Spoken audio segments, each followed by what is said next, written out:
নমস্কার বন্ধুরা, চাকরি সূত্রে বিভিন্ন জায়গায় যখন এনকোয়ারি করতে যাই, সুন্দর সুন্দর প্রাকৃতিক দৃশ্য চোখে পড়লে অবশ্যই তোমাদের সাথে শেয়ার করার জন্য ভিডিও করে নিই। এটাও সেরকমই একদিনের ঘটনা। একটা বাড়িতে এনকোয়ারি করতে গিয়েছিলাম, সেখান থেকে বেরিয়ে দেখলাম পুরো সবুজ মাঠের মধ্যে একটা অত্যন্ত সুন্দর পুকুর, আর পুকুরের উপরে নীল আকাশ।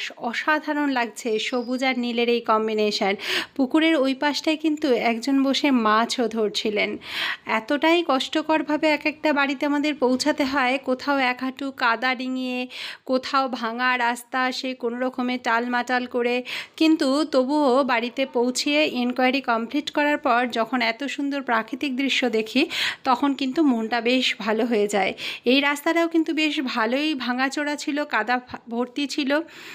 বাইকে করে গিয়েছিলাম, ওই জন্য অতটা অসুবিধা হয়নি। তবুও এনকোয়ারি শেষে যখন দাঁড়িয়েছিলাম বাইরেটাতে, তখন এই সুন্দর পরিবেশের একটা ভিডিও করে নিলাম তোমাদের সাথে শেয়ার করার